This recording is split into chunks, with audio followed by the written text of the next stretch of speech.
The 50-year story of SIM is a celebration of the Institute and the people who have helped make Singapore what it is. It is a story about who we are, what we believe in, and how we have helped fulfill aspirations and touch lives along the way. Singapore became part of the Malaysian Federation in 1963 and gained independence in 1965.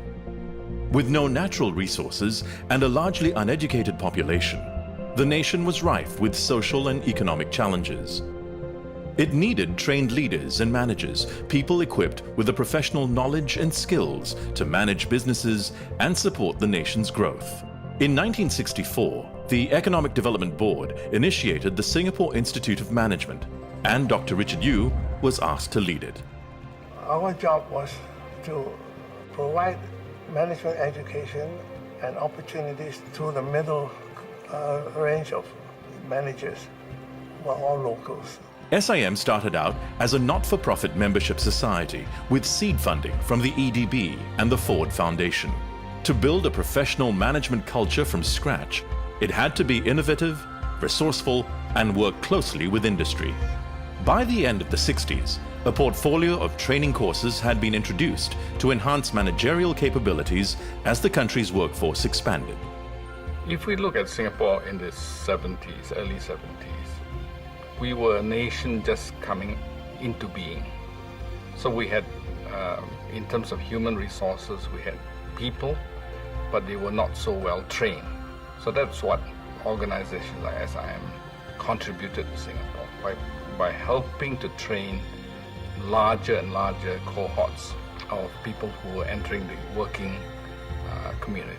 As a membership organization, SIM also became an important hub for both individual and corporate members to network and share best practices. I think when you put people in a very immersive environment, or take them out from a room, go visit a company behind the scenes, see how it works, or talk to the business owner up front, and they network with like-minded people from different industries, and that's when the magic of networking comes alive. With the economy and businesses growing fast, there was a need for more intensive management training. Although government had an adult education board, but the adult education board was providing more literacy and numeracy than skills in terms of work skills or skills in terms of academic learning. In 1973, SIM introduced a 2-year diploma in management studies. This was the first dedicated course that equipped professionals to meet increasing business demands. The DMS program was, for my cohort, the only answer to what we're looking for. And that is a program that we can get ourselves grounded in business skills. There was nothing else available. And those of us who enrolled in the program were just delighted there was something like that offered by SIM. The DMS was a breakthrough program which set the ground for SIM to move into adult higher education, and is still the foundation for numerous management and business studies today. Throughout the 70s, SIM continued to introduce many innovative learning platforms to further develop professional management practices in business executives. To address the needs of the Chinese-speaking business community, SIM subsequently introduced a suite of diploma in business studies taught in Mandarin in 1981. 因为像我们早期我们都读华文教育的，我们确实是没有像现在那些受英文教育的朋友有那么多的机会去接触整个世界上的一些资讯。那么因为在 SIM 这样的一个华文的课程上，确实是提升了我们这些华文教育，尤其是像我们这样有年级的啊。In 1984, to supplement its publicly run professional development courses, SIM set up its in-house training and consultancy unit. SIM had traditionally been giving short courses, public programs, creating awareness of what management was, supervision was. But after a little while, we felt that it would be more effective to bring this in company. More people can be trained. It's more cost effective in the sense that there will be more implementation, less of a learning decay. Working closely with public and private companies, its consultants developed customized management programs to enhance organizations' effectiveness. the Housing and Development Board was one client which needed a consistent management system to permeate its 14,800 staff to deliver well and quickly.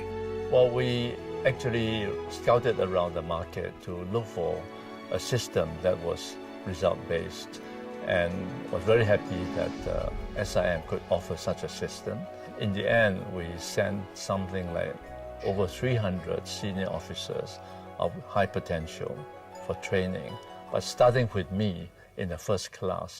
Rapid industrialization also created new career options for higher qualified workers, and many aspired to get a degree. In the 80s, education opportunity was quite limited for school leavers, let alone working adults. At that point in time, there were only 2 universities, out of which only one was offering management education. And after the diploma programs, our graduates were looking for further studies, especially at undergraduate level. To provide alternative higher education pathways for school leavers and working adults, SIM pioneered partnerships with prestigious overseas universities to offer their degrees locally. The first collaboration was with the University of London in 1986, followed by the Royal Melbourne Institute of Technology 2 years later. Way back in the 80s, when I started my studies, there wasn't ample opportunity for adult learners. SIM is one of the very few that offer opportunities for adult learners like me to get a degree. Having established itself as the leader in private higher education and lifelong learning, SIM was now ready to step up and play a bigger role. Recognizing its strong track record, the Ministry of Education invited SIM to facilitate a nationwide effort to upgrade teachers through a collaboration with the British Open University in 1993. The Open University degree program that SIM conducted for our teachers was a success. It was a risk having to collaborate with an institution outside to offer degree programs, but it was a risk worth taking because SIM was a known institution with a good history.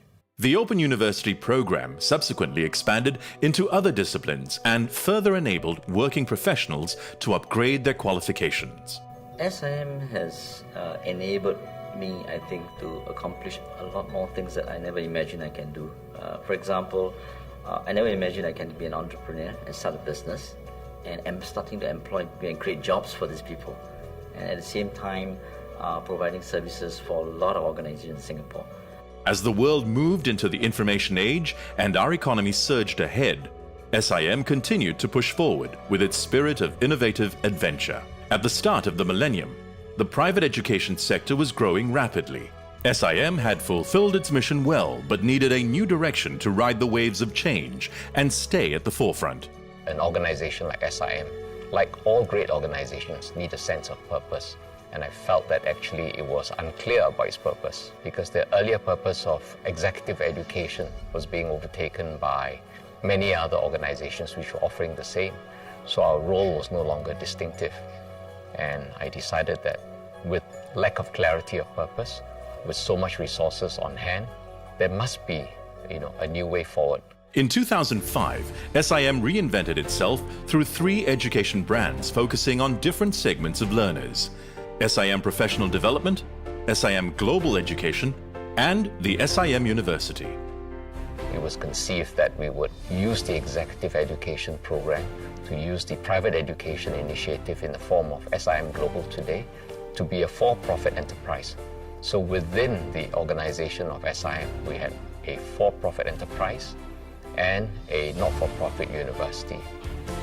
And little did we then know we had created actually a social enterprise. With the first private university for working adults, SIM enabled new possibilities for lifelong learning. The university was conceived as a university for working adults right from the beginning. And this has become our strength in that we harness the experience of our students. We've also harnessed the experience of associates we bring from industry to teach. SIM University allowed students to balance work, family, and study commitments through a flexible combination of classroom and e-learning modules. To suit working adults, we need to have learning anytime, anywhere, and at their own pace. And to do that, we have to have e-learning. So some of my students tell me, I'm attending a midnight university. I ask why. I have to work when I go home. I have to give time to my family. When they go to bed, I start to learn. So it is a midnight university. So to do that, you cannot have a classroom situation. So you need e-learning. The most challenging part is really when we are becoming the first-time parents, we do not really know what to expect. So due to the flexibility that UNISIM offer, we were able to defer 2 modules for a semester, slowing down our pace a bit. So when we welcome parenthood and thereafter we can pick up our pace again and continue to finish our course within the shortest time as possible. In less than a decade since its establishment, UNISIM has been designated by the government to run publicly funded full-time programs. When the Prime Minister visited us 2 years ago, he was happy to see what we have achieved. And next year we are likely to have a law school as well, which shows the government's confidence in UNISIM being a good university. To support a holistic education and prepare students for the new economy, SIM invested $300 million to double its campus size at Clementi Road by 2014. In just 5 decades, SIM has grown from strength to strength. It is now home to over 50,000 members, 36,000 students, and 130,000 alumni. All of my lectures are delivered by overseas faculty. So that means people fly over to deliver their lectures, and I learn everything, not just in terms of like my Singaporean context being in Singapore, but also in terms of international experiences. SIM has helped me to fulfill my aspiration by giving me a pathway to finish my degree and learn different soft skills. I think the various programs and workshops, things like the yoga sessions provided in school, it's very useful for the students' holistic development, and that's a big part of SIM that I enjoy.